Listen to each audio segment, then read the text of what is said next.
Hello, can you hear me, Uncle? Hút ได้ยินแล้วนะพี่มวด hút chôn vào đấy บานลือปกบาน lư โจล lư ปกโจล lư ปกบาน lư lư lư บานปกบานบานปกบาน nè ถามว่าเป็นยังไงบ้างสุขภาพดีหรือเปล่า กวดขโมยซอมซัวพวกเมียทาไม่ได้สุขภาพละออดสุขภาพไม่ได้ ở đây đi nó đây sôm o cun ngày ấy bồn ở phục phong สุขภาพแข็งแรงดีครับ โอเคค่ะบอกว่าวันนี้ได้คุยกับพี่มวดเรื่องชายแดนบอกว่าก็เข้าใจตรงกันว่าทั้งท่านฮุนเซนทั้งอิงก็อยากให้สองประเทศสงบสุขค่ะមិញគាត់បានទៅជែកជាមួយខ្ញុំបាទនៅសន្តាគារហើយបានឯកភាពគ្នាដោយអ្វីដែលពុកបានប្រាប់ថាចង់បានសន្តិភាពស្ថិរភាពប្រទេសទាំងពីរពុកបាទบอกว่าไม่อยากให้อังโคไปฟังคนที่เป็นฝั่งตรงข้ามกับเราเพราะว่าพอไปฟังฝั่งตรงข้ามอย่างพวกแม่ทัพภาค2เนี่ยค่ะเป็นคนของฝั่งตรงข้ามหมดเลยซึ่งพอไปฟังนั้นเสร็จก็ไม่อยากให้ท่านรู้สึก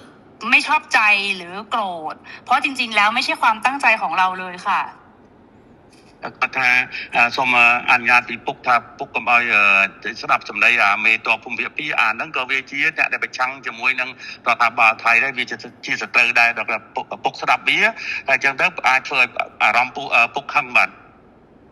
เพราะตอนนี้ทางนั้นน่ะเขาอยากจะดูเท่เขาก็จะพูดอะไรออกมาที่มันไม่เป็นประโยชน์ต่อประเทศชาติค่ะแต่ว่าจริงๆที่เราต้องการเนี่ยคือต้องการความสงบสุขให้เกิดขึ้นเหมือนตอนก่อนที่จะปะทะกันตรงชายแดนนะคะមេតបភូមិភាគហ្នឹងវានិយាយចង់ឲ្យលយខ្លួនវាចង់អានេះសាង rating មកវាហើយដែលធ្វើឲ្យប៉ះពាល់ដល់តំណែងប្រទេសទាំងពីរយ៉ាងធ្ងន់ធ្ងរពុកបាទដែលយើងចង់យើងប្រទេសទាំងពីរគឺចង់បានស្ថិរភាពនិងសន្តិភាពដូចអ្វីមុនព្រឹត្តិការណ៍កើតឡើងពុកបាទบอกว่าให้ท่านฮุนเซนเห็นใจหลานหน่อยเพราะว่าตอนนี้คนในประเทศไทยเขาไล่เราไปเป็นนายกที่เขมรหมดแล้วគាត់ថាគាត់សូមអនុញ្ញាតពុកថាអាណិតក្មួយផងឥឡូវនេះថៃប្រជាជនថៃភាគច្រើនបានដេញហើយដេញក្មួយថាទៅនៅស្រុកខ្មែរទៅព្រោះជានាយករដ្ឋមន្ត្រីខ្មែរពុកបាទบอกว่าจริงๆแล้วถ้าท่านอยากได้อะไรก็ให้ท่านบอกมาได้เลยค่ะเดี๋ยวจะดูจัดการให้អញ្ចឹងបើពុកចង់បានអ្វីពុកអាចមានប្រសាសន៍ទៅគាត់នឹងរៀបចំធ្វើការងារនឹងបន្តជូនពុកតែម្ដងឥឡូវបញ្ហាដែលខាងនេះចង់បានគឺធ្វើម៉េចឲ្យនៅច្រកព្រំដែនទាំងអស់ត្រូវបើកឡើងវិញជាប្រក្រតីអាហ្នឹងគឺថាការចង់បានខាងនេះគឺតែប៉ុណ្ណឹងនឹងជំហានទី1ขั้นตอนที่1อยากให้ชายแดนเปิดปกติเหมือนก่อนเกิดเหตุครับโอเคค่ะตรงกันព្រោះបញ្ហាហ្នឹងដូចគ្នាបាទយល់ដូចគ្នាបញ្ហានេះគឺខាងកម្ពុជាជាអ្នកដើរក្រោយទេតើតែខាងថៃបិទដែងដកយកបំរាមដែងបិទព្រំដែនបិទច្រកព្រំដែននេះចេញជាមុនបានកម្ពុជាចាប់ផ្ដើមអនុវត្តតាមក្រោយจริงๆเหตุการณ์เรื่องปิดชายแดนเนี่ยฝ่ายไทยเป็นคนเริ่มก่อนฉะนั้นถ้าฝ่ายไทยเนี่ยถอนคำสั่งกัมพูชาก็ตามเลยเปิดปกติហើយរឿងនេះគឺកម្ពុជាមិនអាចធ្វើឲ្យមុនបានទេដោយសារកម្ពុជាបានខកចិត្តម្ដងហើយដោយសារកែសម្រួលកម្លាំងនៅមុំ3ប៉ុន្តែហើយថាឲ្យមានប្រក្រតីនៅតាមព្រំដែនប៉ុន្តែទីចុងបំផុតបែរជាខាងយោធាថៃនៅតែផ្កើននៅបន្តស្ថានភាពបិទទល់ដែនបិទច្រកដដែលเพราะว่าเราก็มีความผิดหวังเรื่องนึงแล้วที่การมีปัญหากันที่ชองบกเราก็พยายามตามที่ฝ่ายไทยต้องการแล้วก็การต้องการนี่เราก็บอกว่าโอเคนั้นเราก็ทำตามนะแต่ว่าขอให้สถานการณ์เข้าภาวะปกติแต่ว่าเราถอยแล้วเราถอนแล้วเราปรับกำลังแล้วแต่ฝั่งไทยยังเอาเรื่องด่านเนี่ยมากดดันอีกឥឡូវនេះគឺខាងកម្ពុជាគឺស្នើចេះឲ្យថៃបើកច្រកទាំងអស់ឲ្យបានមុនហើយបន្ទាប់ទៅកម្ពុជាយូរបំផុត5ម៉ោងគឺកម្ពុជាអាចដកបទបញ្ជាទាំងឡាយដែលហាមឃាត់ការដឹកទំនិញផ្លែឈើបន្លែចូលកម្ពុជាគឺថានឹងដក บอดบัญชีนังเจง ฉะนั้นท่านสมเด็จอยากให้ท่านนายกช่วยให้ฝั่งไทยเนี่ยถอนเรื่องการปิดด่านถ้าถอนปุ๊บฝ่ายกัมพูชาจะถอนเรื่องการห้ามสินค้าเกษตรนำเข้าอะไรทุกอย่างก็ถอน คือตอนนี้ค่ะ คือ ตอนนี้พี่หวดคือรัฐบาลโดนโจมตีหนักมากนะคะ เพราะว่าพอตอนที่ท่านสมเด็จออกมาพูดกับท่านฮุนมาเนตอะที่บอกว่าจะตัดน้ำตัดไฟอะไรอย่างเงี้ยค่ะคืออันนั้นต้องขอโทษด้วยเพราะจริงๆอะต่างประเทศอะเขาแค่รายงานขั้นตอนว่าถ้าเกิดเหตุการณ์ต่อไปประเทศไทยจะทำยังไงคือเหมือนอธิบายขั้นตอนให้ฟังไม่ได้บอกว่าจะทำแต่ตอนนี้เหมือนกับเรื่องตัดหนังตัดละครคือทำทุกอย่างหมดแล้วเนี่ยจริงๆน่าจะให้มันโอเคทั้งสองฝ่ายค่ะเหมือนเราต้องพูดพร้อมกันว่าเราตกลงร่วมกันแล้วรัฐบาลคุยร่วมกันแล้วว่าจะเปิดทุกอย่างให้กลับมาเป็นปกติได้เหมือนว่าจะเอาเป็นอิงกับคุณมาเน็ตก็ได้หรือยังไงก็ได้เนี่ยเหมือนกับว่าเราได้คุยร่วมกัน แล้วก็ทั้งสองฝ่ายเนี่ยอยากให้กลับมาเป็นเหตุการณ์ปกติแบบนี้ค่ะมันก็จะโพสใช่ไหมนายกอิงอยากให้โพสใช่ไหมให้นายกโพสว่าผู้นำสองได้คุยกันแล้วอยากให้ใช่จะโพสต์จะยังไงก็ได้แล้วให้ท่านทุนจะแนะนำก็ได้ค่ะแต่ว่าเหมือนกับว่ามันต้องเป็นการตกลงร่วมกันนะพี่พวดเพราะว่าตอนนี้อิงกำลังโดนหนักมากเลยค่ะก็ถ้าอะไรนั่งสถานการณ์ไทยนั่นคือไฟกลางประเทศให้ขนมจำนวนมวยก็สมัครไปโตปีปกได้แต่เนี่ยน้องเปลี่ยนสงครามบอตี้เนี่ยยืนถ้ากัดเพลิงกัดอินเทอร์เน็ตเนาะนั่นคือทางอยู่ที่ยังมีกลุ่มนักตบหายการ์ดเชียร์นอร์เบียนปัญหาจำนวนมวยจำนวนปีจำนวนใบดังนั้นดังยัยถ้าเธอปากป้อนแล้วก็กดสมตุกพ่องหรือน้องออเมียนในขนมกลุ่มนักแต่เธอเบียบนังเตะปัญหาเลยนี่กดถ้ากดสมบอกปุ๊บถ้านักกดพ่องแล้วนึกน้องบันทึกคือไฟกดเหมือนเต้นกดจังเอาปุ๊บหรือก็ปุ๊บนายนอมสำนักจะไปได้โดยจะกอดฐานแล้วเมลลองตัวปีบ้านนี่ยัยเนี่ยให้จะจังเอาเธอสมรู้สกิปก้าเอาบ้านมุ่นแต่มีปฏิการเนาะเอาปรากฏได้หลังไว้หน่อยไปได้ซอกปฏิทั้งปีปุกบาทปันแต่ข้างในจองบ้านนะจงปันแต่ข้างนอกอัดผมทื่อข้างนอกเนี่ยข้างในมันเหมือนเนี่ยบัดตัวแดนที่ข้างไทยเนี่ยบัดตัวแดนให้ได้บ้านข้างนอกมันผมบ้าให้อัดจำใบทรงชมที่อันนั้นการนาตการนอกสมรู้คือข้างในยุรัมไรคนมันนั้นคือนั่งสมรู้ตามเขาบาทถูกบาทจริงๆเนี่ยท่านเนี่ยเป็นคนที่อยากได้เรื่องเสถียรภาพมากท่านนายกแต่ว่าทหารเนี่ยมันมาปิดด่านก่อนอะไรก่อนนะมันเริ่มต้นก่อนกดดันก่อนฉะนั้นต้องเปลี่ยนทหารพร้อมไหมในการเปิดด่านพร้อมค่ะทั้งนี้ตามหมดทั้งนี้ตามทั้งนี้ตามหมดฮะทั้งนี้ตามหมดเลยท่านคือเราเปิดให้อยู่แล้วพี่พวดแต่มันต้องเป็นการบอกว่าเราตกลงร่วมกันว่าเราเปิดไงพี่เพราะถ้าไม่อย่างนั้นขออิงพออิงย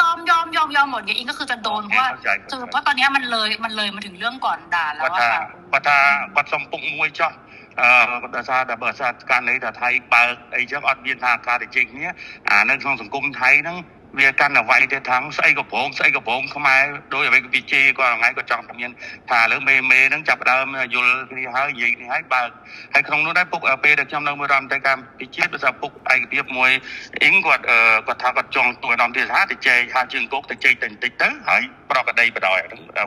ไปแต่ดำพุ่มท้ามติดจริงครับอัดเตะขาในอัดจอจ่าเตะขานอกเนี่ยประเดิมขานอกเนี่ยประกาศไปเนี่ยฮะให้มาเอาจังเลิกจังมุกเลิกมดคลุนให้ดำใบเอาแต่ละขาในอัดบานด้วยอัดจอจ่าเลยเรื่องนึงคือขานอกตรึกคือมันตำรองคือขาในอัดจอจ่าดิปันขาในสัญญาท่าขานอกอ่านวัดดอกวัดบัญชีขนมกาบัดตัวแดนเฮ้ยคือขาในอย่างยู่ประมาณกลอยขยมถึงนี่กัดกวาลขยมกวาดเจ้านะบาทอย่างนี้นายกท่านนายกเองว่าท่านเนี่ยไม่อยากมีว่าการเจรจาเรื่องปิดด่านเพราะว่าไอ้ปิดด่านเพราะว่าทหารมันเริ่มก่อนทางที่มาหลอกเราให้เรานะปรับกำลังแล้วบอกว่าสถานการณ์ต้องเข้าปกติพวกตอนที่ปรับกำลังในช่องบกเนี่ยคุยกันเรียบร้อยบอกว่าถ้าปรับตรงนี้เสร็จเรียบร้อยนะทุกอย่างต้องจบทหารครับจบครับแต่ไม่จบเนี่ยปิดด่านก่อนอันนี้เหมือนตบหน้าอันนี้ขอให้ท่านนายกพิจารณาด้วยเรื่องเนี้ยขยมยุลขยมมันนัดปัญหาขยมมันอาจยกพอประโยชน์เชียร์บอกขยมแต่ดูจมูกนังการอบานเคลียบานที่โปรนี่คือเชียร์มกงอดบอกปฏิกรรมไปเชื่อเรื่องไซเดอร์ถือเอาปฏิกรรมไปเชื่อตืจอจ้าแต่ไม่บางเฉพาะพวกคลุนไอ้เนี่ยบัดคลุนไอ้ตือคลุนไอ้ตือเพราะว่าถ้ านเนี่ยเป็นลูกผู้ชายท่านคำไหนคำนั้นเพราะว่าฝ่ายไทยเป็นคนเริ่มต้นก่อนและหลอกเรา แล้วก็ทางกัมพูชาเนี่ยเราก็โดนหนักเหมือนกันเราก็มีมวลชนเราก็โดนหนักเหมือนกันฉะนั้นถ้าฝ่ายไทยเนี่ยเริ่มแล้วไม่เกิน5 ชั่วโมงตอนนี้ทุกอย่างก็เข้าปกติเลยเข้าปกติហើយពូសុំប្រាប់ទៅក្មួយឲ្យបានច្បាស់ខាងនេះត្រៀមមកជំហានទៀតស្អែកហ្នឹងបើសិនជាមិនអាចនេះបានទេស្អែកហ្នឹងគឺថាកម្ពុជានឹងដាក់មកជំហានទៀតគឺថាបិទការនាំផ្លែឈើនិងបន្លែតាមព្រំដែនកម្ពុជាថៃទាំងអស់កំពុងត្រៀមអនុវត្តនៅស្អែកหลานที่รักเนี่ยบอกได้เลยถ้าเราไม่มีคำสัญญาเรื่องปรับกำลังแล้วทุกอย่างปกติแต่ว่าทหารไทยไม่ยอมเปิดด่านพวกนี้ทั้งนี้ก็มีการห้ามเรื่องการส่งออกเกษตรทั่วชายแดนเลยเพื่อกดดันทหารព្រោះខាងនេះបានត្រៀមអស់ហើយព្រោះខាងនេះបានត្រៀមហើយព្រោះនេះឯងបកហេតុមុនហើយបកហេតុមុនមកបវល់គេចរចាឥឡូវសួរថាណាបិទតែណែបិទតែណែច្រកគុំដែនគឺទៅយោធាថៃបើអញ្ចឹងមានតែយោធាថៃធ្វើខ្លួនឯងតែប៉ុណ្ណោះមិនអាចហៅទៅកម្ពុជាទៅចរចាទេកម្ពុជាមិនចរចាដាច់ខាតสถานการณ์เนี่ยเหมือนที่รายงานให้ท่านนายกทราบว่าไอ้ตอนปรับกำลังที่ช่องบกเนี่ยก็ตกลงกันแล้วว่าจะจบกันแต่ว่าอยู่ดีๆทหารไทยมาปิดด่านฉะนั้นให้กัมพูชาไปเจรจาเปิดด่านดูแล้วไม่สวยไม่สมควรอย่างยิ่งต้องทหารไทยเริ่มก่อนถ้าเริ่มแล้วทั้งนี้ก็ตามหลังไม่เกิน5 ชั่วโมงทุกอย่างปกติท่านลูกผู้ชายท่านจะเป็นลูกก็เดี๋ยวจะลองคุยกับทางกลาโหมดูค่ะแต่ว่าจริงๆแล้วเนี่ยตอนที่คุยพี่ว่าลองพูดด้วยละกันว่าจริงๆแล้วถ้าท่านฮุนเซนอยากได้อะไรให้บอกจะได้คุยกันได้ตกลงกันได้ค่ะเพราะว่าบางทีที่ท่านโพสต์ Facebook ออกมาคืออิงตอนนี้ก็คือรัฐบาลสั่นคลอนที่สุดแล้วค่ะตั้งแต่อิงเป็นนายกมาก็คือเรื่องกัมพูชานี่แหละซึ่งอิงไม่ออกมาตอบโต้อะไรทั้งสิ้นเพราะอิงก็รักแล้วก็เคารพท่านเพราะฉะนั้นเนี่ยจริงๆแล้วถ้าจะเอาอะไรจริงๆให้บอกอิงได้เลยยกหูบอกก็ได้ไม่อันไหนไม่เป็นข่าวก็คือไม่เป็นข่าวอันนั้นที่หลุดไปมันหลุดเพราะสื่อเพราะไม่ได้คุยกับอิงแค่2 คนมันคุยกันเป็นกลุ่มนะพี่มันเลยหลุดนะแต่ถ้ามันคุยกับอิง2 คนมันไม่มีหลุดอยู่แล้วทีนี้เนี่ยก็ไม่อยากให้แบบมันเกิดเรื่องแบบนี้แต่นี่อิงจะไปคุยกับลาโหมเนาะเพราะว่าอิงรู้ว่าถ้าสมมติว่าเขาพูดว่าของไทยปิดก่อนอะไรเงี้ยเดี๋ยวเราก็จะไปคุยกับลาโหมว่ายังไงแต่ถ้ามันเวิร์กไงก็เดี๋ยวจะส่งบอกพี่ฮวดว่ามันได้เรียบร้อยไหมนะคะเพราะจริงๆเนี่ยคนมันไม่หวังดีกับเราทั้งคู่มันก็ดูแบบเหมือนเรากับเขาก็คือทะเลาะกันเองทำให้แบบเหมือนจริงๆแล้วต้องให้คนรุ่นใหม่มันต้องไม่มีสงครามพี่คนรุ่นใหม่มีสงครามไปมันก็เสียครับทั้งอิงกับลูกทั้งหุ้นมาเน็ตด้วยก็เป็นคนรุ่นใหม่เนาะครับពុកបាក់គាត់ថាទី1ពុកចង់បានអីពុកអាច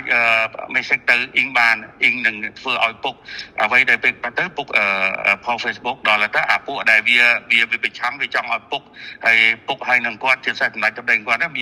មានដំណងគ្នាហ្នឹងវាខូចយកតាមមួយចំណុចហ្នឹងវាធ្វើឲ្យសង្គមថៃហ្នឹងវាយគាត់ថាទី1វាចង់ឲ្យគាត់នឹងចេញមកឆ្លើយឆ្លងតែគាត់អត់ទេដោយសារគាត់គោរពជាពុកមាគាត់អត់ទេគាត់សុខចិត្ត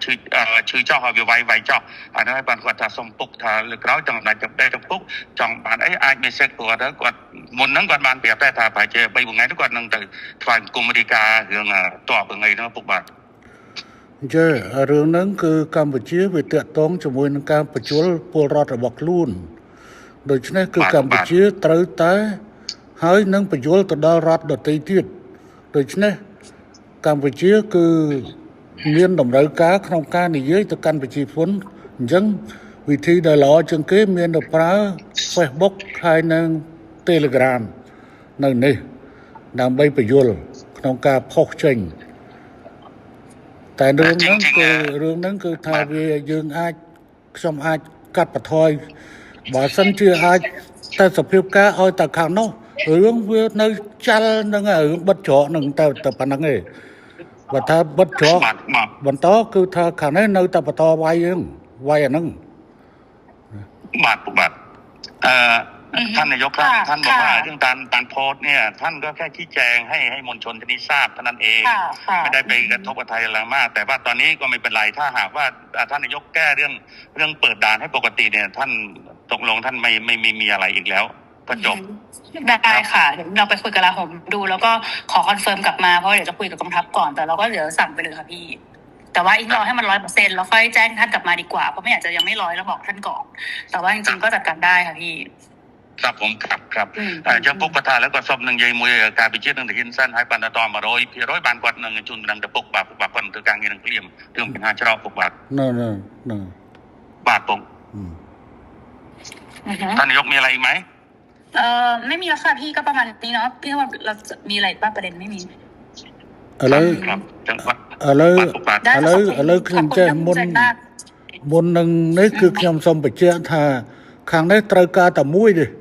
ត្រូវការតែខាងនោះគឺប្លក់បញ្ជាក្នុងការច្រកព្រំដែនទាំងអស់ឲ្យទៅប្រកដីភាពវិញបន្ទាប់ទៅខាងនេះនឹងបន្តធ្វើតាមក្រោយហើយរឿងនេះអត់ត្រូវមកចរចារវាងកម្ពុជានិងថៃទេដោយថាថៃអ្នកបិទដូច្នេះថៃអ្នកបើកខ្លួនឯងហើយកម្ពុជាត្រូវតែសម្រួលទៅតាមក្រោយគឺកម្ពុជានឹងធ្វើ គ្រប់ពុកបាទ นี่ បាទขอยืนยันทีว่าท่านนายกครับเรื่องด่านเนี่ยเราไม่ควรไปเจรจาเพราะว่าฝ่ายไทยเนี่ยเป็นคนที่ปิดแล้วปิดเนี่ยหลอกเราให้ปรับกำลังอันนี้หลอกเราปรับกำลังว่าถ้าปรับแล้วตรงนี้จบคือจบทุกอย่างก็เข้าภาวะปกติ แต่ว่าอยู่ดีๆทหารไทยมาปิดด่านฉะนั้นทหารไทยเนี่ยก็ต้องยกเลิกการปิดด่านถ้าปิดปั๊บเขมรก็ตามหลังเลยก็ตามที่เดิม ทุกอย่างก็เข้าภาวะปกติไม่มีอะไรแล้ว ค่ะพี่พรโอเคค่ะ ครับผมครับ ได้ค่ะแล้วก็เดี๋ยวแล้วยังไงเดี๋ยวอิงจะรีบแจ้งทางพี่พจน์กลับไปนะคะ ว่าเป็นยังไงบ้าง ครับក៏ថាទៅពេលឥឡូវគាត់ធ្វើការងារនឹងមកហើយនឹងគ្រប់នៃការជូនពុកវិញបាទពុកបាទ นั่นខ្ញុំរងចាំท่านสำเร็จรอท่านนายกแล้วแต่ท่าน ได้ค่ะ เรียบร้อยเมื่อไหร่ครับ ได้ขอบคุณมากค่ะขอบคุณนั่งสำเร็จด้วยค่ะ ครับผม ค่ะสวัสดีค่ะ ครับขอบคุณ อย่าลืมกดไลค์ กดแชร์ กด Subscribe เพื่อไม่ให้พลาดเรื่องราวเด็ดๆ กับทางคมสนลึกออนไลน์นะครับ